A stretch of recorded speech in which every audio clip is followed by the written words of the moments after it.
Well, welcome to another episode of the Firehouse Chronicles.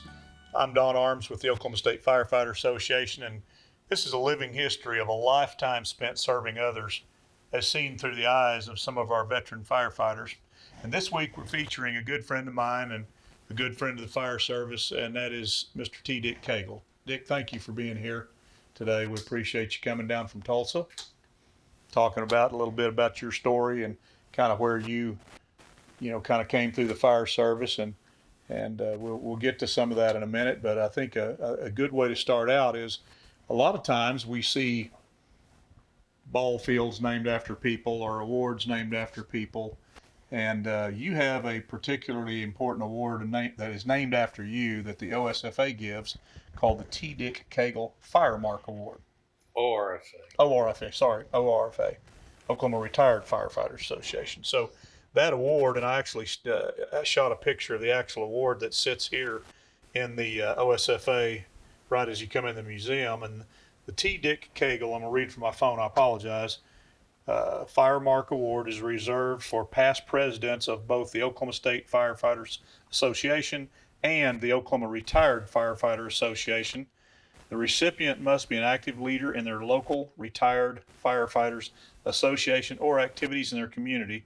Additionally, it is expected the recipient would have made notable contributions to the Oklahoma Fire Service spanning several decades and displayed a willingness to continually lead and participate in the progress of both the OSFA and the ORFA. And the fact that that award is named after you means to me, and I've of course watched it happen, that you did that and continue to do that. Yeah. So tell us a little bit about how that maybe feels, or I think it should be something fairly special. It's really astonishing, and as it was being read, I was thinking about the guys that would get it. And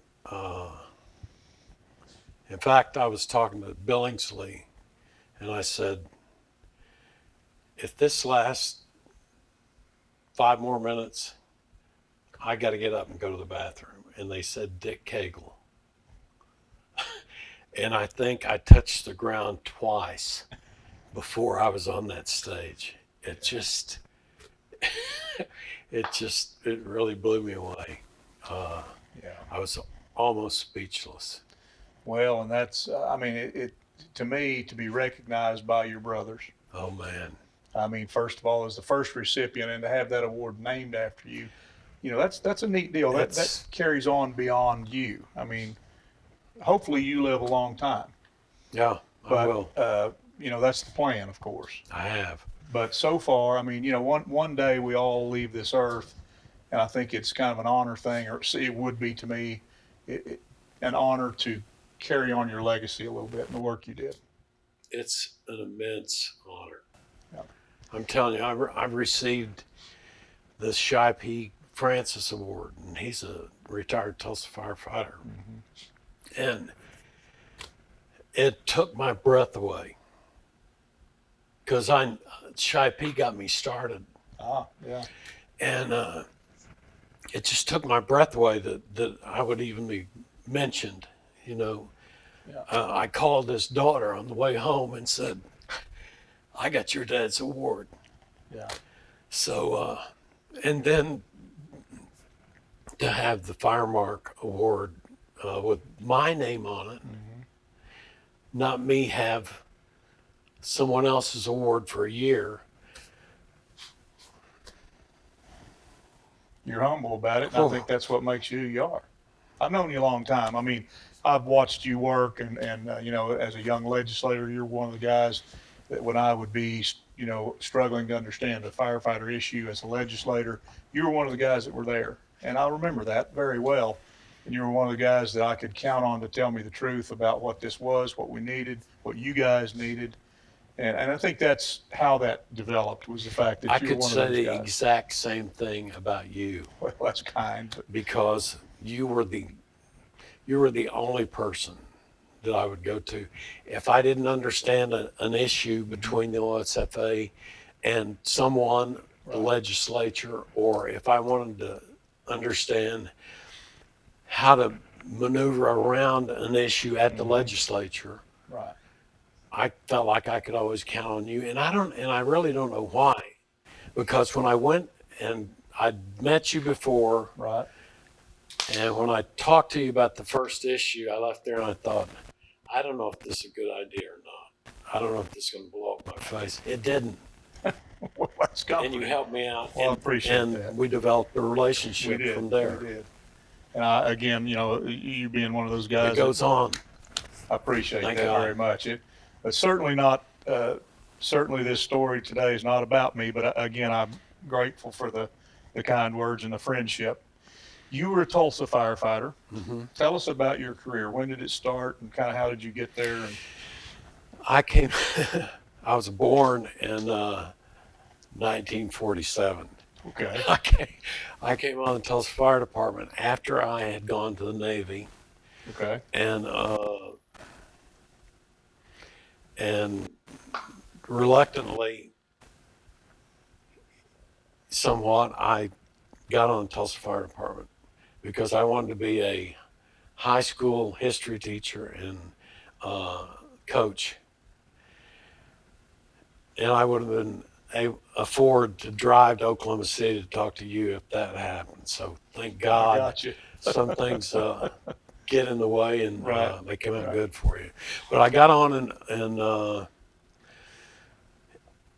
1970, and the end of June, 1st of July, and I was assigned to Engine 1, which was the glory wagon as far as fires went back in those days. And I was honored to work there for 5 years before I made driver, and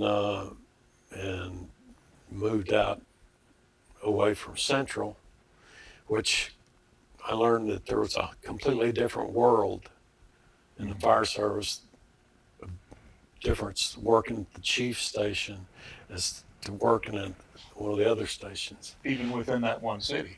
Absolutely. So yeah. Absolutely. Hmm. And so I was a driver for 14, 15 years, something like that. Okay. And then decided to go in the fire marshal's office. So I took the exam for that, and I became an assistant fire marshal and did that for 5 years, and then became the planning officer and did that for the last 7 years. So Honored to do all of it. what would a planning officer do? Walk us through that just a little bit. The We plan- talked about it at lunch a little bit. The but planning officer, I did whatever the chief wanted me to do, actually. right. If he wanted to know how fire company officers were responding to their reports, either well or not very well, or if he wanted to know how a certain district response and loss and issues like that, so the district chiefs could maybe change some tactics or something. Anything that he wanted analyzed, he would ask me to do it or tell me to do it, and I'd figure out how to do it. Kind of a fixer, maybe. Anything that the fire chief was curious about. The fire chief didn't like surprises, Okay. particularly from the council. So a liaison, maybe. So I was a liaison. Right. That it was very important that I had friends at the city council that would call and tell me what was coming down the pike, so I could relay it to him. And and then the state legislature, because I was involved with the OSFA at that time. Right. And so kind of help him if there were any changes legislatively. You know, he just didn't like surprises, and who would at that position? So you were the kind of you kind of the recon man. You went out and checked Yeah. on, here's the way the wind's blowing or whatever that might be. It was a really nice job, interesting, and caused me to learn a lot. Sure, it fills in some gaps for me, having known you all these years, on kind of how you evolved into that person that could easily flow through the Capitol, and you were somewhat comfortable there. You had some of that on the job. It wasn't just a after you retired thing. Yeah. And the history teacher part, again, as we sit here and visit, that fills in the gap of, to me, I've always considered you kind of an old philosopher, and you kind of that deep thinker, that guy that, wants to analyze things a little bit, think it through, and how, why is this way? And to me, that explains a little bit about how Absolutely. you got there. You have a heart or a thirst maybe for history. I do have, and that's kind of a neat Still. deal, and that makes a little difference, in how you approach things. And so, so you've been very active as a retiree, and still coming to the Capitol when you can, and realize that living in Tulsa, that's a little more difficult sometimes. What drives you there? What do you think makes you really want to stay? Just understanding the need, understanding that not everyone has it, Yeah. the importance of it, and if you and the few like you don't do it, who's going to do it? Is it going to be done? Right. And if it's going to be done, is it going to be done the way you would do it, or you would have it done?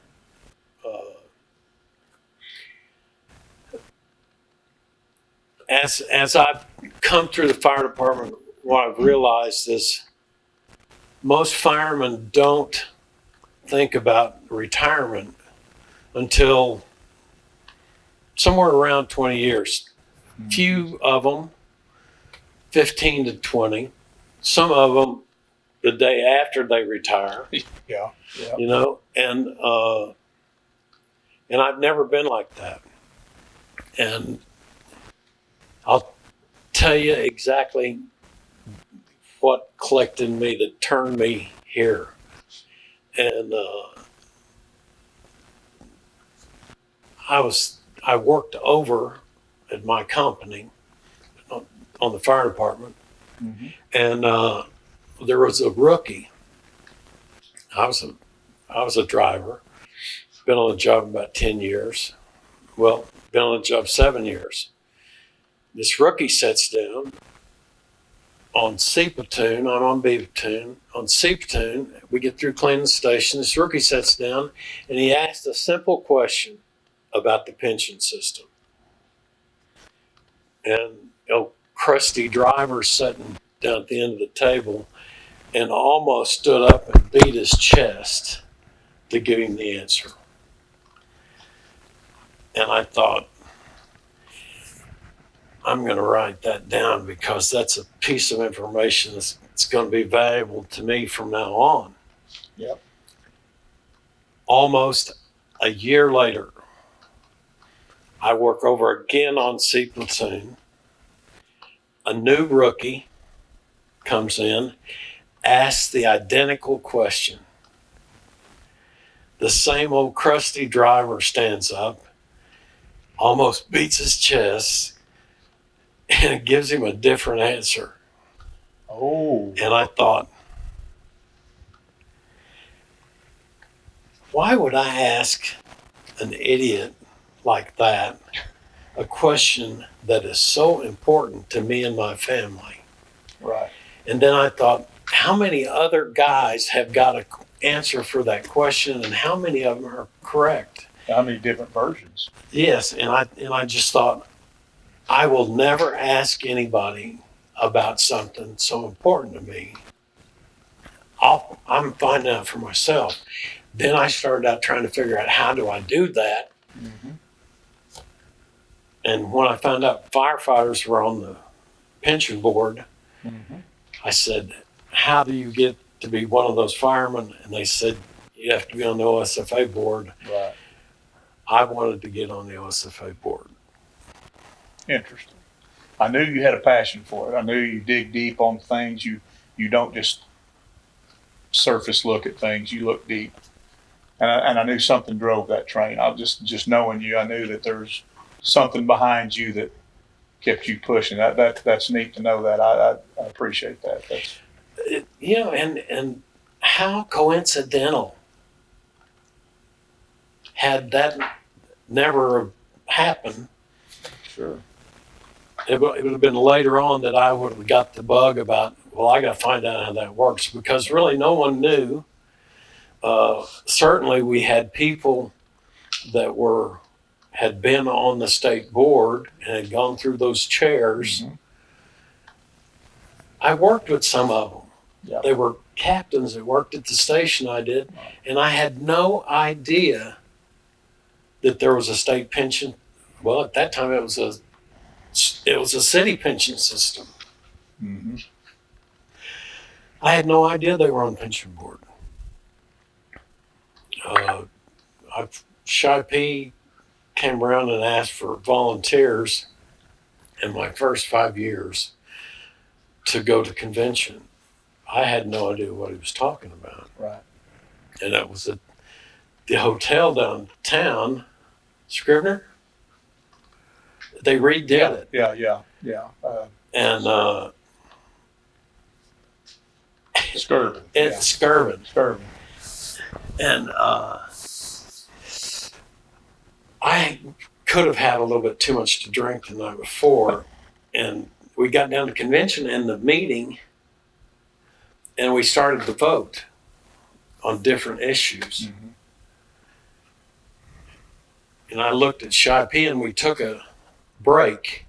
And I went to Shy P and I said, we're going to vote on something? And he said, yeah. And I said, I don't have the faintest idea about what we're talking about.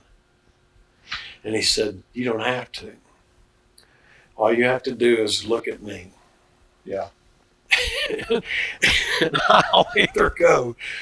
And I thought, so this is how it works? Yeah. Well, you were being taught. You had a mentor. Yeah, I was fortunate. Yeah. I had a good mentor. It's awesome.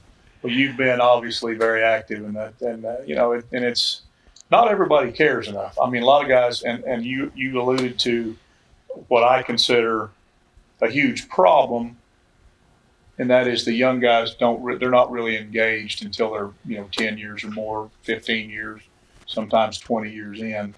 It all of a sudden becomes important. Up to that point, they're still just they're.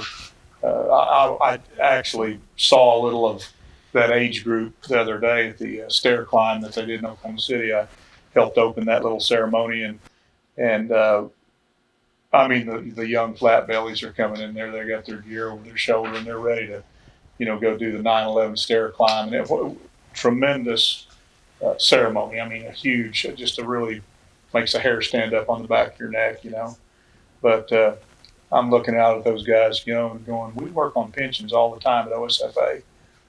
I bet nobody, or very few in that room were even a bit worried about a pension. They're just doing a job. They're full of, vim and vinegar and ready to roll.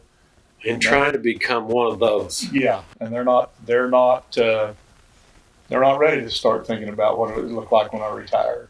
And they have people that are taking care of that for them. True. Yeah. But what somewhere lost in the translation is that you need to always be feeding that machine. You need to always have people that are going to be in those positions to take care of you and do the right thing. You got to ruin your next generation. Yeah. That's exactly right. So a great fire career, and to me a great after career. You don't make any money for being involved in any of that OSFA stuff, I don't guess. I get paid for being the president of the Tulsa Retired Firefighters. Yeah. When I took the job, it was I think it was $200 a month. Okay, he's got to do a trade of battery, looks like. I'll come back and start with that.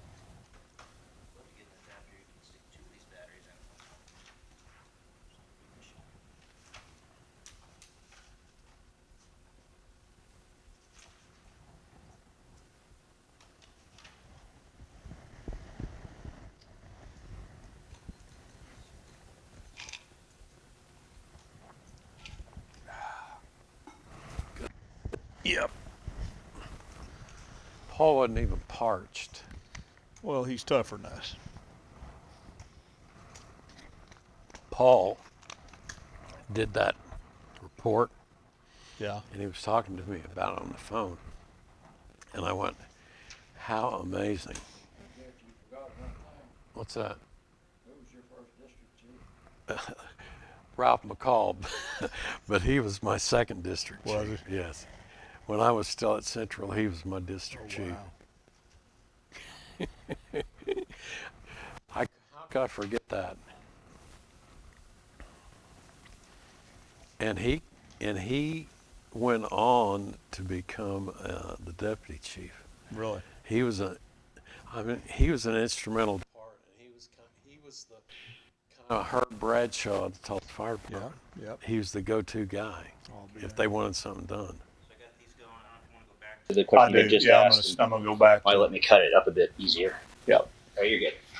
So Dick, you do a lot of work past your retirement. I mean, you draw your retirement, whatever pension and all, but you don't get paid much for any of that. I mean, you might get a little here and there, low mileage or whatever. I get mileage for coming up here and doing Yeah, stuff. but I mean, you're not making. It's not buying a whole lot of groceries. You're doing it because you care. Yeah, I'm doing it because it's important. Yeah, and that's, I think, as we, and I've been around you guys 20 years now, probably 21 years, and for me, I see you guys as you age. Not that you're not aging gracefully, but as you guys start getting to the point where you either can't or just health issues, one thing or another, it always worries me. I see younger guys coming, but they don't always get it yet. So I think it's almost like a Native American teaching his language to the younger ones. It's a teaching process. It's a grooming process, and you guys do that. I mean, you're always looking for talent, so to speak, somebody who can carry that torch. But great fire career. But you had also some military experience. You mentioned the Navy earlier. Yeah. So tell us about your Navy career. That's prior to, of course, your firefighting. Yeah. I had gotten a letter of intent to play football at Northeastern. And I went up there, and I weighed like 165 pounds, and I got the crap kicked out of me on every down. Wow. Every down there was one. If this one guard would pull, and he would run over me. And if they came around the right end, he would run and come and run over me. If they went around the left end, he would pull and come and run over me. But I just felt like it was what I had to do to go out for that team. I didn't make the team. Maybe thank goodness. Sounds like. Well, I would have been in school, and we didn't have the money for me to go to school, so I went to the Navy. And my dad said, "Whatever you do, don't." He was in the Navy. He said, "Whatever you do, don't join the Navy." So I joined the Navy. Then I came back, and he said, "Whatever you do, don't join the submarine service." So when I went back, I can remember it just like it was today or last night. I was laying in my bunk, and I went in the Navy because I liked the bell bottoms. Okay. Okay. Cheap enough. Seriously. I liked the uniform. Yeah. And I was laying in that bunk, and I had a moment of clarity, and I thought, God damn it, Dick. You get seasick. You get sick on a pond in a boat. You get car sick. What have you done? You've joined the Navy, and you're going to be on the ocean. And I'm telling you, that minute, some guys walked in from outside and said, "We're looking for volunteers for the submarine service." And I went, Figured underwater would be less seasick than on that's top. exactly what I thought. I went, you're under it. So that's how I got in the submarine Sorry, service. Dad.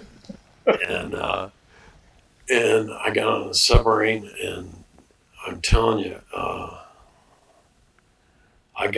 went to submarine school, and that's a story all on its own. But when I got assigned to the USS von Steuben, I went to the commanding officer, and I said, not of the von Steuben of the school. It's where And I my said, mind was wait a going. minute, are you sending me to a Japanese or a German submarine? And he said, no, this guy was a general in the Civil War. And but I got on that boat, and they said the boat had 3 floors on it. It had 12 nuclear powered missiles on the after hull of it.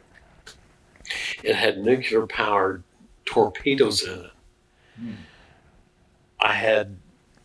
There was a blue crew and a gold crew, and each one of us spent 3 months on the boat, and then the other crew would come in, and we'd go to sea, and we'd go on patrol, and we had 2 patrols to learn all the systems in the boat and become qualified. And I'm telling you, for a boy from Oklahoma, it was overwhelming the power that boat had. I can only imagine. Once a week, we would have they called it a WSRT, and that was a test. And you'd go to battle stations, and you'd simulate on the boat. You'd simulate getting rid of 12 missiles. Wow. And as they say in the country, that's when kinship ceases and kinship freezes. I'm telling you, I bet. the first time that happened, the first probably 10 times that happened, maybe 15 times it happened, it made you stop and think, wait a minute, if we're doing this, what's up there? Yeah. What have we got to go back to? Right. So, and then after the 15th, 16th, 20th time, whatever, it was like, I'm going downstairs to get some coffee. Does anybody need anything? You know, got the old hat. Right. But it was serious, as was the first runs on the fire. Sure. You know, you're sitting there going, God, I hope it doesn't happen now. I hope it doesn't happen. Boom. You know, you go on, and 15 of them, you're like, you can't wait for it to happen again. Yeah. But the submarine, it didn't look that big on the surface, tied up to a ship. Didn't look that big. It was 125 feet longer than a football field. Wow. It was 425 feet long. I think it was 56, 60 feet tall. And Hang on, we'll just let him cut that out. It's good. You're fine. sorry, Nah, it's all right. let me turn this off. There, you can throw that down. Let me go back in with how big was the submarine. We'll just give you a little splice in place there. Remind me to turn this back on, Paul. Or it'll be off for a week. So how big was the submarine, like the one you served on? It was 125 feet longer than a football field. It was 425 feet long, and it was, I think it was 70 feet tall, because periscope depth would be like 56 feet. Pretty good sized machine. Oh, it was really big. You could hear surface craft ships. Oh, wow. It had an 8-inch hull that the substructure was built on, that we were inside of. That as you would go down, you could hear that hull going. Or you could hear those ships going. Wow. Going down each side. It was really interesting. And I was a sonar supervisor, and my job was to listen and identify different contacts. Okay. And you could identify, most fish in the water, whales, things like that. You could identify different types of ships just by the You're sound. on a set of headphones, I'm assuming. You're right. Wow. And your hydrophones, you're moving around Right. listening to things in the water. That's cool. And yeah, it was nothing but amazement. And the longest I was submerged and sealed in a self-contained environment was 72 days. And when we surfaced and when we got back to the pier, and they opened the hulls when we surfaced to go into the river. Right. When they opened this hull and the Earth's atmosphere came in, it smelled like fish. It smelled so putrid because we made our own water, we made our own oxygen. We took stores to last us 150 days. So we ate good. The air was pure. It was the same temperature each day.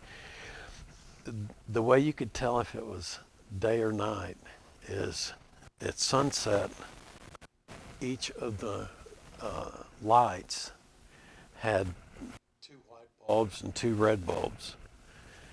And at night, the lights would go to red, rig for red. And that would mean on the surface. Because if you can imagine, something we didn't ever do, if you popped a telescope up and you're shining it around, and down here it's all lit up, It shows it'd be through like that a light. flashlight Yep. instead of it being red. I assume that's what it was for, but we never went up and shined a light. But I think too, maybe your body clock would need to know it's night a little bit too. If you're not, if you're that far down, I don't know. I don't know. Huh. I don't know if I never thought about that. I just, I don't know if that's anything to it, but I mean, maybe there's some psychological reason they did it, but yeah, I always assumed it was just because. perfectly logical. One of my first trips as a new guy on the boat, you'd operate the sails, which were the planes, Right. sail planes, and that controlled the depth. The guy, you've heard it on television, make your depth 200 feet. Right. Well, if you're on the planes, you know what to do Sure. to do all that. Huh. And I remember one of the first time, there's usually 3 guys on the sail, 2 guys would be on the sail, 1 guy would be waiting to rotate off. And the conning officer, which was right behind the sail planes, said, make your depth whatever. And he looked down at me and he said, you want to see through the periscope? I went, sure. I jumped up there and I looked through it. It was all green, and I went, it's green. And he says, right, we're 50 feet. And so another time I asked the conning officer, I said, how far are we from land? He said, about 6 miles. And I said, which direction? He went,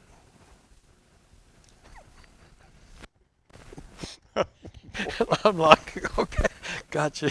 Yeah. I was a quick study. Yeah, I'll leave you alone. Yeah. That's funny. What time, what era did you serve in?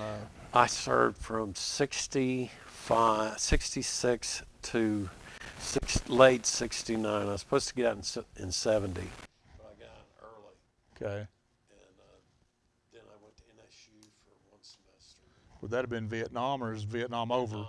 Vietnam. So I was going to say Vietnam. It was Vietnam. Era. Okay. Yeah. Yep. I was kind of thinking I was a little kid during the Vietnam era, so I remember. I heard you say 61. You were born in 61. So I grew up with that on the news, as I got old enough to I was realize. a sophomore in high school. Okay. Well, that's an interesting time. That was that was